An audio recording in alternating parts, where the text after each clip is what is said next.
గత 18 నెలల నుంచి ఒక సంకుచితమైన మనసు గల రాజకీయ నాయకుడు, సంకుచితమైన మనసు గల ముఖ్యమంత్రి దిగజారుడు ఆలోచనలతో కేవలం గత 18 నెలల నుంచి వికృత క్రీడలు, వికృత చేష్టలు తప్ప ప్రజలకు పనికొచ్చే పని ఒక్కటి కూడా చేయకుండా కేవలం బీఆర్ఎస్ పార్టీ నాయకులు కేసీఆర్ గారి మీద, కేటీఆర్ గారి మీద చిల్లర వ్యాఖ్యలు, చిల్లర మీడియాతో కంటిన్యూస్గా బీఆర్ఎస్ కార్యకర్తల మీద కేసులు, జైళ్లు, బూతులు, తిట్లు, మహిళల మీద తిట్లు, ఇంట్లో ఉన్న మహిళల మీద కూడా తిట్లు.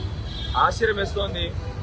రేవంత్ రెడ్డి గారి ఇంట్లో మహిళలు ఏదో ఒక రోజు వస్తుంది, వాళ్ళు కూడా ఈయనని అసహించుకుంటారు. ఈయన చేస్తున్న వికృత క్రీడలకి, వికృత చేష్టలకి తప్పకుండా ఆయన ఇంట్లో మహిళలు కూడా ఆయనను అసహించుకునే టైం వస్తుంది.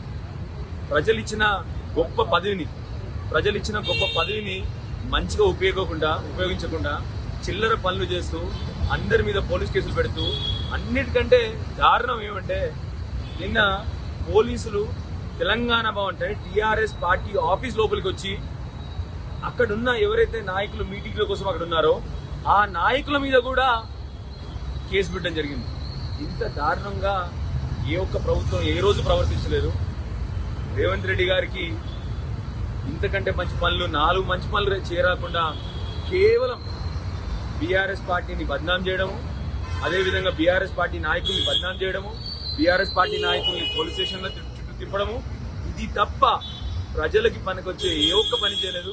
తప్పకుండా ఒక వికృతమైన క్రీడలు, వికృతమైన ఈ మంట ఏదైతే రేవంత్ రెడ్డి గారు మొదలుపెట్టినారో, మీరు తగిలించిన మంటలో 100కు 100% తిరిగి మీకు కొడుతుంది.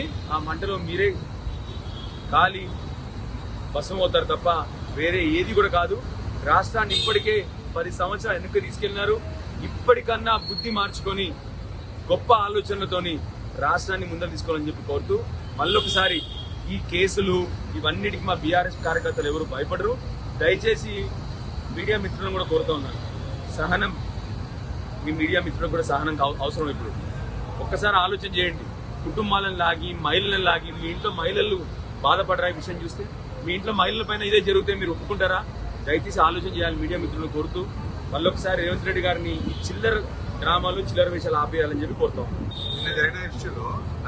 గత 18 నెలల నుంచి ఒక సంకుచితమైన మనసు గల రాజకీయ నాయకుడు, సంకుచితమైన మనసు గల ముఖ్యమంత్రి దిగజారుడు ఆలోచనలతో కేవలం గత 18 నెలల నుంచి వికృత క్రీడలు, వికృత చేష్టలు తప్ప ప్రజలకు పనికొచ్చే పని ఒక్కటి కూడా చేయకుండా కేవలం బీఆర్ఎస్ పార్టీ నాయకులు కేసీఆర్ గారి మీద, కేటీఆర్ గారి మీద చిల్లర వ్యాఖ్యలు, చిల్లర మీడియాతో కంటిన్యూస్గా బీఆర్ఎస్ కార్యకర్తల మీద కేసులు, జైళ్లు, బూతులు, తిట్లు, మహిళల మీద తిట్లు, ఇంట్లో ఉన్న మహిళల మీద కూడా తిట్లు. ఆశ్చర్యం వేస్తోంది. రేవంత్ రెడ్డి గారి ఇంట్లో మహిళలు ఏదో ఒక రోజు వస్తుంది, వాళ్ళు కూడా ఈయనని అసహించుకుంటారు. ఈయన చేస్తున్న వికృత క్రీడలకి, వికృత చేష్టలకి తప్పకుండా ఆయన ఇంట్లో మహిళలు కూడా ఆయనను అసహించుకునే టైం వస్తుంది. ప్రజలు ఇచ్చిన గొప్ప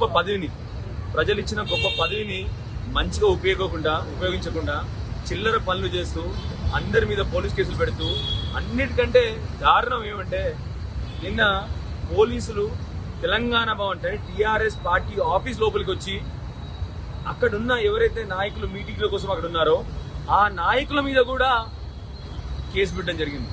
ఇంత దారుణంగా ఏ ఒక్క ప్రభుత్వం ఏ రోజు ప్రవర్తించలేదు.